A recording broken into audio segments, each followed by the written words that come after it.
Everyone. So friend, कैसे हैं आप सभी? आशा है आप सभी अच्छे होंगे। सो फ्रेंड, आज के इस लेक्चर में हम जो टॉपिक स्टार्ट करने जा रहे हैं वह है संस्कृत का संधि प्रकरण। अब आप बोलेंगे कि भैया इसका बेसिक कहाँ गया संस्कृत का? तो मैंने संस्कृत के जो बेसिक के लेक्चर हैं ऑलरेडी कवर कर दिए हैं। तो उसके लेक्चर आपको कहाँ पर मिलेंगे? मेरे अनादर चैनल जो कि @आयुर्वेदा विंग्स, तो उसका लिंक आपको डिस्क्रिप्शन में मिल जाएगा। तो वहाँ पर मैंने संस्कृत के जो बेसिक है, जैसे कि बात करते हैं संस्कृत वर्ण परिचय हो गया और संज्ञा प्रकरण हो गया, तो लगभग मैंने वहाँ पर इन दोनों टॉपिक के 6 से 7 लेक्चर अपलोड किए हैं संस्कृत के, जो कि आपके बेस को क्लियर कर देंगे। तो अगर आपने वो वीडियो लेक्चर नहीं देखे हैं तो पहले उनको आप देखिए, उसके बाद आपको संस्कृत के बाकी के जो टॉपिक है, जैसे कि बात करते हैं मैं आज संधि प्रकरण स्टार्ट करने वाला हूँ, तो इसमें भी क्या होगा, आपके जो लास्ट टॉपिक है जो कि संस्कृत वर्ण परिचय हो गया और संज्ञा प्रकरण हो गया, तो इनका भी क्या होगा यहाँ पर जिक्र आएगा। ठीक है, तो इसलिए मैं आपको बोल रहा हूँ कि सबसे पहले आप क्या करिए, संस्कृत के बेसिक को एक बार क्लियर कर लीजिए। उसके बाद इस वीडियो या जो ये टॉपिक स्टार्ट करने जा रहा हूँ इसे आप देखिए, तो आपको चीज़ें क्या लगेगी, आसान लगेगी। क्योंकि वो जो संस्कृत के बेसिक है जो कि मैंने ऑलरेडी कवर कर दी हैं, तो अगर आप उनको देखेंगे तो आपका जो एक बेस बढ़ जाएगा, आपका संस्कृत में कमांड बन जाएगी। ठीक है, तो आपको फिर बाद में बाकी के जितने भी टॉपिक है वो आसान लगने लगेंगे। ठीक, चलिए, तो आज हम पढ़ने वाले हैं क्या है, संधि प्रकरण। तो संधि प्रकरण की अगर हम बात करें तो आज तो हम क्या करेंगे, संधि प्रकरण का पूरा जो इंट्रोडक्शन लेक्चर है वो होने वाला है आज का, और जिसमें मैं आपको संधि से परिचय करवाऊंगा। और आज हम देखेंगे कि संधि कितने प्रकार की होती है। उसके बाद नेक्स्ट आने वाले लेक्चर में हम देखेंगे कि स्वर संधि के डिटेल को देखेंगे, व्यंजन संधि के, विसर्ग संधि के। तो बाद के आने वाले लेक्चर जो है वो डिटेल में हम बात करेंगे, लेकिन आज तो मैं आपको सिर्फ क्या करने वाला हूँ, संधि से परिचय कराने वाला हूँ। जैसे कि अगर हम बात करते हैं संधि क्या होता है, तो आप यहाँ पर डेफिनेशन देखिए, दो वर्णों के निकट आने में उनमें जो विकार उत्पन्न होता है उसे हम क्या कहते हैं, संधि कहते हैं। तो देखिए, जब हमने संज्ञा प्रकरण टॉपिक पढ़ा था, अगर आपने लेक्चर नहीं देखा है तो उसे आप देख लेना। तो वहाँ पर हमने एक सूत्र पढ़ा था, परः सन्निकर्षः संहिता, परः सन्निकर्षः संहिता। तो यहाँ पर सन्निकर्ष का मतलब होता है अत्यंत समीपता, और संहिता का मतलब क्या होता है, संधि। संहिता का मतलब क्या होता है, संधि। ठीक है, तो दो वर्ण जो कि अधिक निकट है उनमें क्या होती है, संधि होती है। देखिए आप, जैसे कि आपको बताता हूँ, गणेश, इसको जब हम ब्रेक करेंगे तो गण धन ईश। तो यहाँ पर अगर आप ण को लिख सकते हैं कैसे, ण हलंत धन अ और यहाँ पर ई। तो देखिए आप, अत्यंत समीपता, सन्निकर्ष का मतलब क्या होता है, अत्यंत समीपता। तो ये अ वर्ण है और ई वर्ण है, वो क्या है, अत्यंत समीप है। और जो दो वर्ण अत्यंत समीप होते हैं, मतलब इनके बीच में कोई ऑब्स्ट्रक्शन नहीं होता है, तो वहां पर कौन सी संज्ञा होती है, संहिता संज्ञा होती है। और संहिता का मतलब भी क्या होता है, संधि होता है। तो देखिए आप यहाँ पर, तो ये जो वर्ण है अ और ई वर्ण, ये दो वर्ण क्या होंगे, निकट आएंगे। निकट आने पर इनमें क्या होगा, विकार उत्पन्न होगा, और इसे हम क्या कहते हैं, संधि कहते हैं। तो देखिए आप, हमने क्या बोला डेफिनेशन, दो वर्णों के निकट आने में उनमें जो विकार उत्पन्न होता है उनमें क्या होता है, संधि होती है। तो संधि का हमने क्या सूत्र देखा, परः सन्निकर्ष संहिता। तो संधि किस में होगी, परः सन्निकर्ष संहिता, मतलब दो वर्ण जो क्या होंगे, अत्यंत निकट होंगे, उनमें ही क्या होगा, विकार उत्पन्न होगा। और विकार उत्पन्न जहाँ पर होता है उसे हम क्या कहते हैं, संधि कहते हैं। और जब विकार उत्पन्न होता है तो यहाँ पर क्या हो सकता है, या तो नया वर्ण आ जाएगा, या तो पहला वर्ण गायब हो जाएगा, या तो उसकी जगह कोई दूसरा वर्ण हो जाएगा। तो इस तरह से यहाँ पर कई प्रकार के क्या होते हैं, विकार होते हैं, और इसे ही हम क्या कहते हैं, संधि कहते हैं। तो जैसे कि मैंने आपको यहाँ पर एग्जाम्पल बताया, गणेश, तो गणेश में क्या हो गया, जिसे हम संधि विच्छेद करेंगे तो गण धन ईश। तो जब आप यहाँ पर देखेंगे तो दो वर्ण जो क्या है, अत्यंत समीप है। यहाँ पर कौन से वर्ण अत्यंत समीप है, अ और ई। तो ये जो अत्यंत समीप वर्ण है, इनके बीच में क्या होगा, कौन सी संज्ञा होगी, संहिता संज्ञा होगी। और संहिता को हम क्या कहते हैं, संधि कहते हैं। तो इनके बीच में क्या हो जाएगी, संधि हो जाएगी, और संधि होकर इनमें विकार उत्पन्न होगा, और विकार उत्पन्न होकर यहाँ पर एक नया वर्ण बन जाएगा जो कि क्या है, ए। तो इस तरह से यहाँ पर क्या होता है, संधि होती है। तो इस तरह से यहाँ पर गण धन ईसह से मिलकर क्या बन जाता है, गणेश। तो ए शब्द किससे मिलकर बना, अ और ई, मतलब अवर्ण और ई वर्ण, दो वर्ण क्या है, निकट आए, निकट आने पर इनमें क्या हुआ, विकार उत्पन्न हुआ, और विकार उत्पन्न होकर यहाँ पर एक नया वर्ण बन गया जिसे हम क्या बोल दिए, ए बोल दिए। तो इसे कि हम क्या बोलते हैं, यही जो विकार उत्पन्न होता है, मतलब दो वर्ण जब क्या होता है, निकट आते हैं, निकट आने पर इनमें क्या होता है, विकार उत्पन्न होता है, तो उसे हम क्या कहते हैं, संधि कहते हैं। और चीज आप यहाँ पर देखिए नेक्स्ट लाइन, संधि जो होती है वो किसका विषय है, वर्णों का विषय है। वर्णों का विषय मतलब क्या होता है, देखो मतलब यहाँ पर क्या होगा, दो वर्ण निकट आएंगे तब, और इनमें क्या होगा, विकार उत्पन्न होगा, और उसे हम क्या कहते हैं, संधि कहते हैं। और संधि जो होती है वो सिर्फ और सिर्फ किसका विषय होता है, वर्णों का विषय होता है। अगर मान लो किसके बीच में, पद के बीच में विकार हो, मतलब दो पद पास में आए, पास में आने पर इनमें विकार उत्पन्न हो, तो उसे हम क्या कहते हैं, समास कहते हैं। और अगर मान लो वाक्यों में, वाक्यों का जब विषय होता है तो उसे हम क्या कहते हैं, कारक कहते हैं।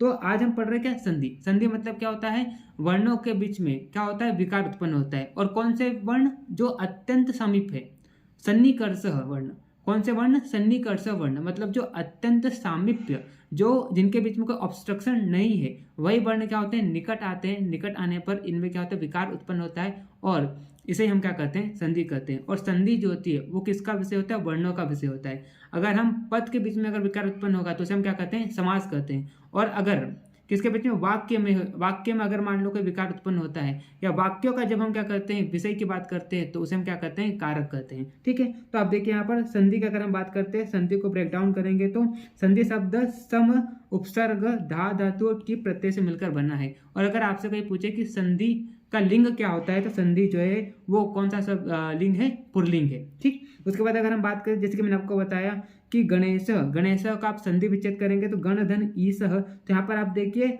दो वर्ण जो कि अत्यंत सामीप्य है, कौन से दो वर्ण, अ और ई, इनके बीच में क्या हुआ, विकार उत्पन्न हुआ, और विकार उत्पन्न होकर यहाँ पर क्या बन गया, ए बन गया, और इसे हम क्या कहते हैं, संधि कहते हैं। तो गण धन ईसह ये मिलकर क्या बन गया, गणेश बन गया। ठीक है, उसके बाद आप देखिए दूसरा, आप देखिए आप रमेश, तो यहाँ पर आप देखिए रमाधन ईसह, तो यहाँ पर देखिए अत्यंत सामीप्य वर्ण कौन सा है, आ है और क्या है, ई है। तो इनके बीच में क्या हुआ, विकार उत्पन्न हुआ, ये अत्यंत सामीप्य वर्ण है, तो ये दो वर्ण क्या है, निकट आए, निकट आने पर इनमें क्या हुआ, विकार उत्पन्न हुआ, जो कि क्या बन गया, ए बन गया, और इस तरह से यहाँ पर क्या बन गया, रमेश बन गया। तो इस तरह से आप क्या करते हैं, संधि कर सकते हैं। ठीक है, और संधि जो होता है यहाँ पर किसका मिलन होता है, वर्णों के बीच में मिलन होता है, मतलब संधि जो है वो किसका विषय है, वर्णों का विषय है। अगर मान लो पदों का विषय होता है तो उसे हम क्या कहते हैं, समास कहते हैं। और जब वाक्य की बात होती है ना, तो उसे हम क्या कहते हैं, कारक कहते हैं। ठीक है, तो हम अभी तो क्या पढ़ रहे हैं, वर्णों का विषय पढ़ रहे हैं। उसके बाद हम पद, तो इसे हम क्या कहते हैं, समास कहते हैं। तो हम आगे समास पढ़ेंगे।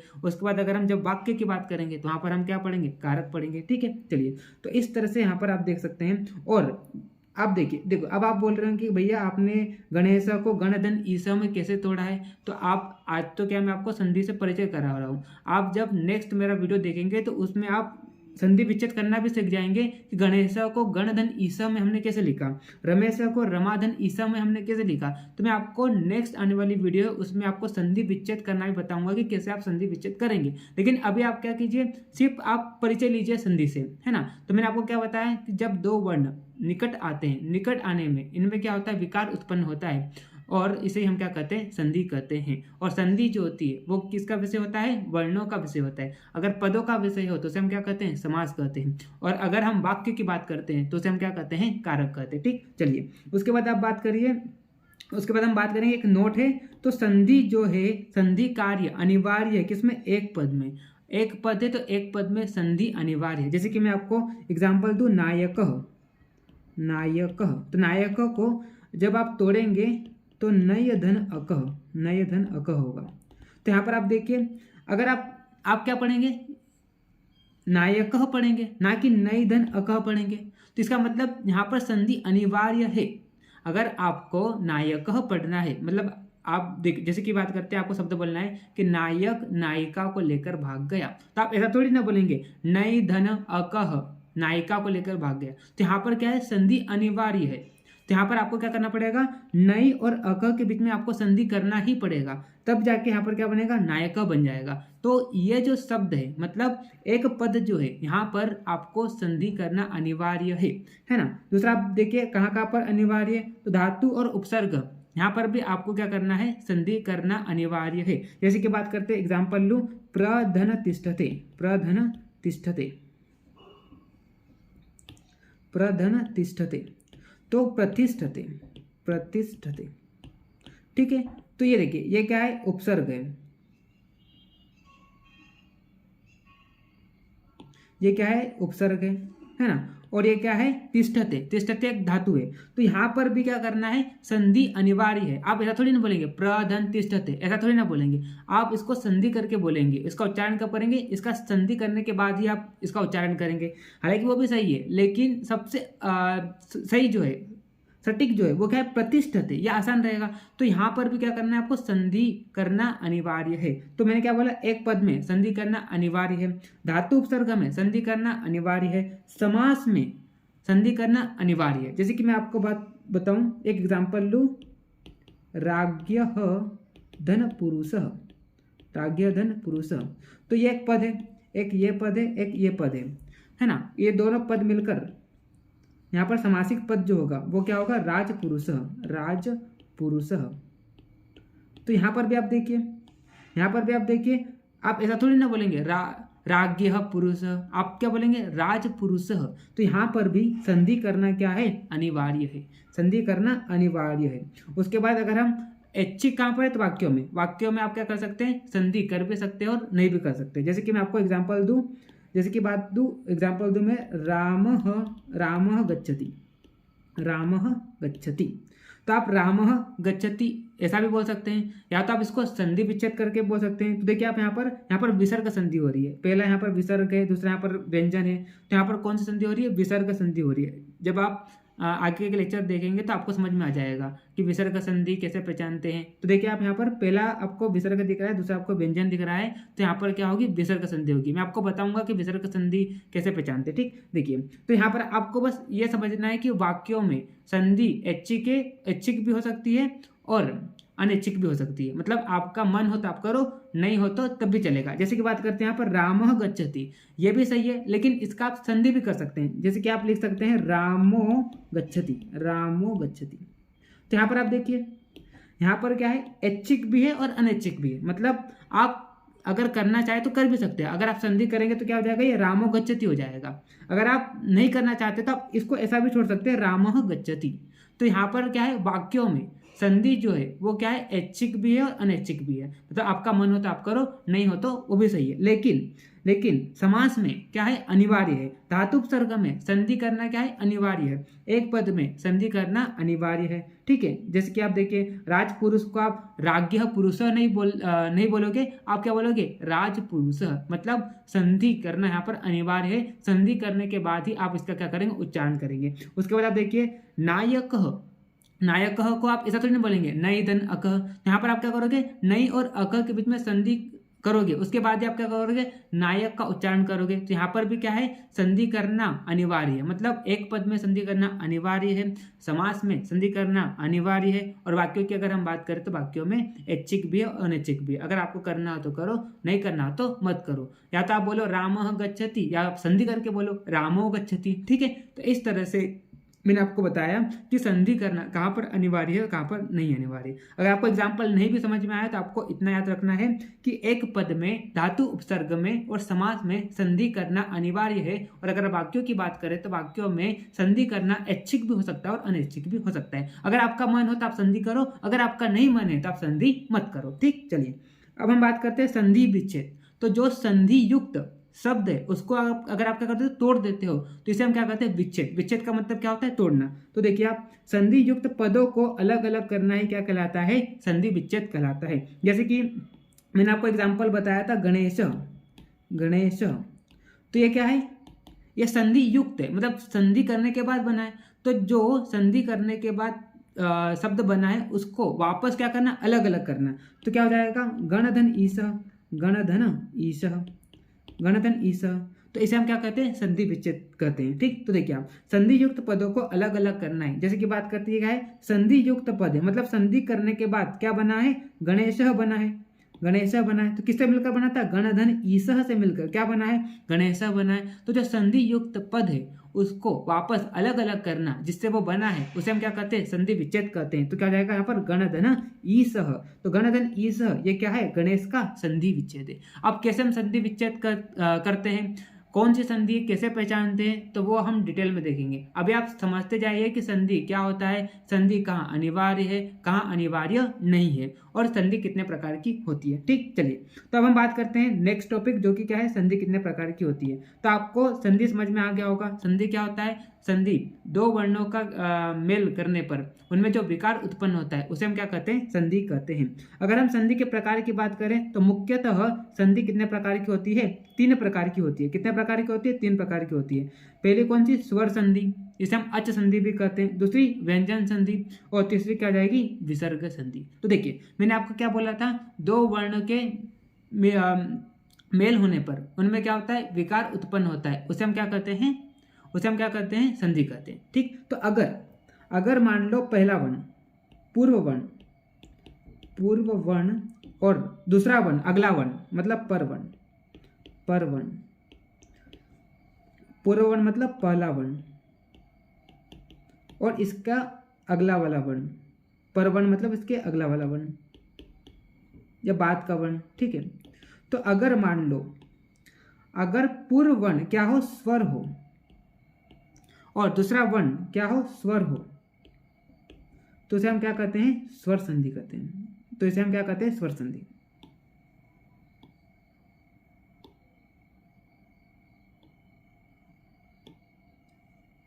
ठीक है, अगर पहला वर्ण क्या है? स्वर है, दूसरा वर्ण क्या है? स्वर है, तो इसे हम क्या कहते हैं? स्वर संधि।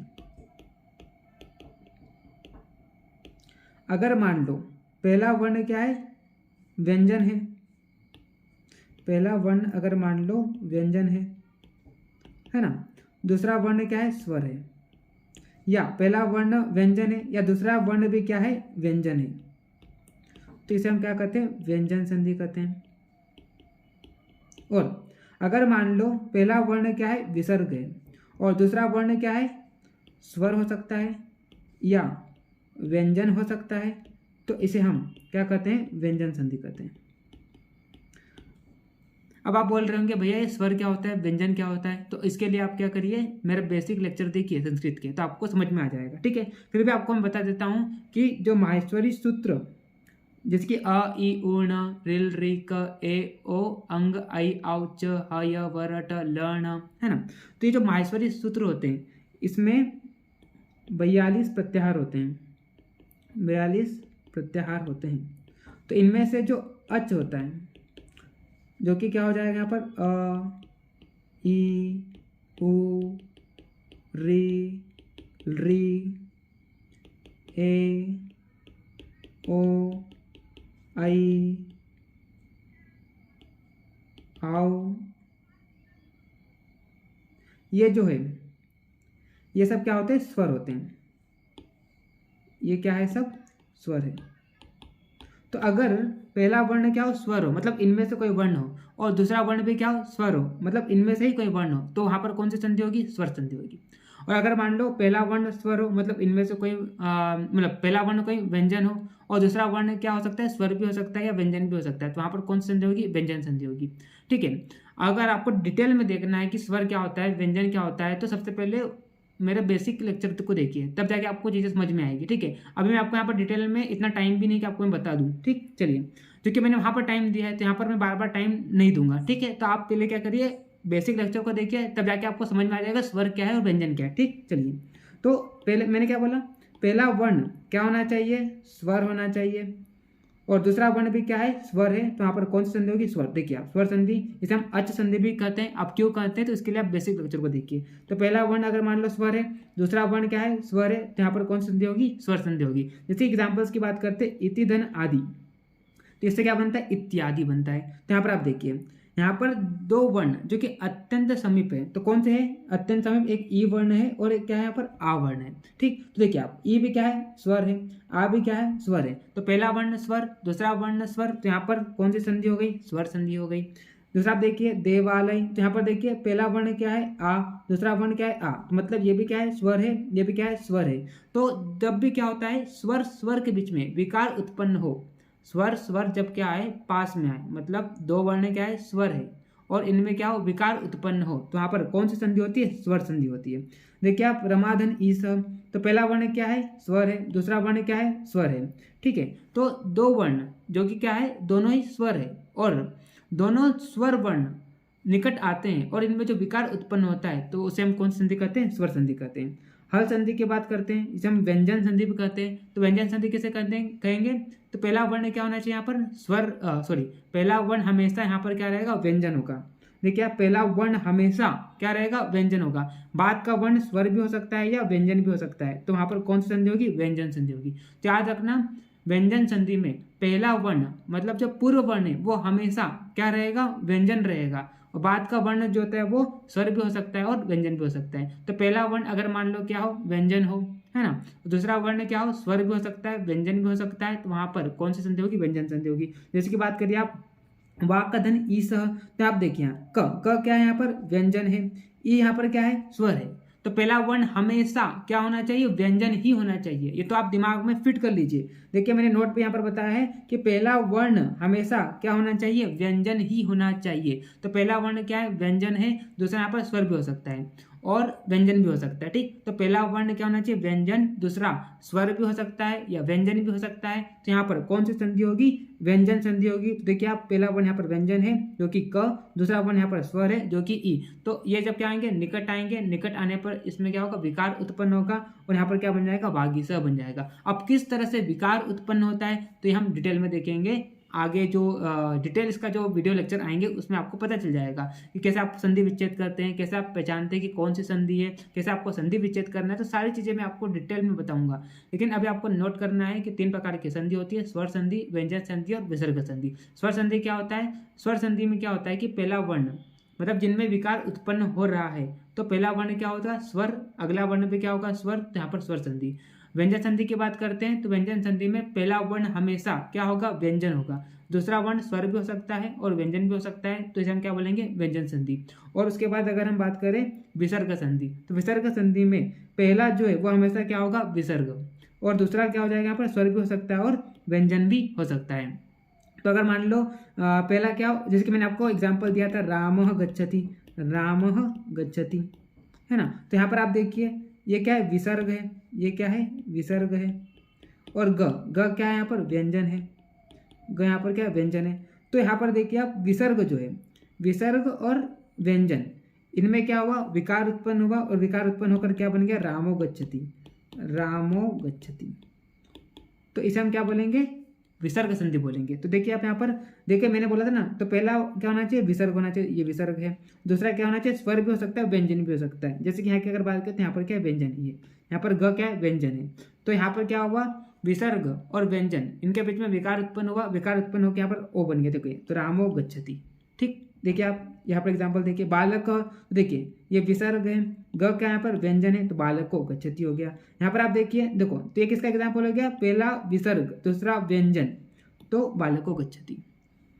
देखिए यहाँ पर अगला एग्जाम्पल देखिए अलिह धन अयम तो अलिरयम, यहाँ पर देखिए पहला क्या है विसर्ग, दूसरा यहाँ पर स्वर, हमने बोला ना स्वर भी हो सकता है दूसरा और व्यंजन भी हो सकता है, लेकिन पहला वर्ण हमेशा क्या होगा यहाँ पर विसर्ग होगा, ठीक। तो देखिए आप ये विसर्ग है और यहाँ पर क्या है यहाँ पर ये स्वर है, ठीक है, तो यहाँ पर क्या बन गया अलिरयम बन गया।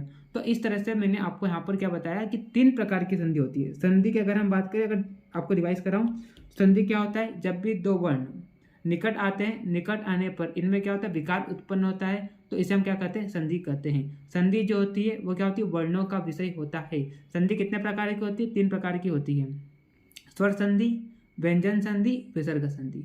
स्वर संधि की बात करते हैं तो स्वर संधि में पहला वर्ण स्वर, दूसरा वर्ण भी क्या होगा स्वर होगा, इनमें विकार उत्पन्न होगा और क्या बन जाएगी यहाँ पर स्वर संधि बन जाएगी।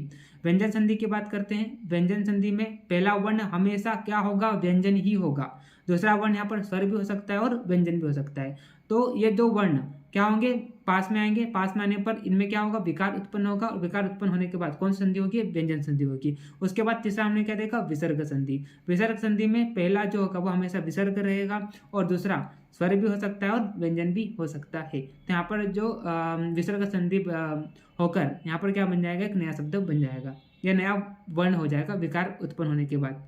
ठीक है, तो विकार जब उत्पन्न होता है तो विकार उत्पन्न होने पर या तो क्या हो सकता है कि पहला वर्ण गायब हो जाए, या तो क्या हो जाए, पहला वर्ण दूसरे वर्ण में चेंज हो जाए।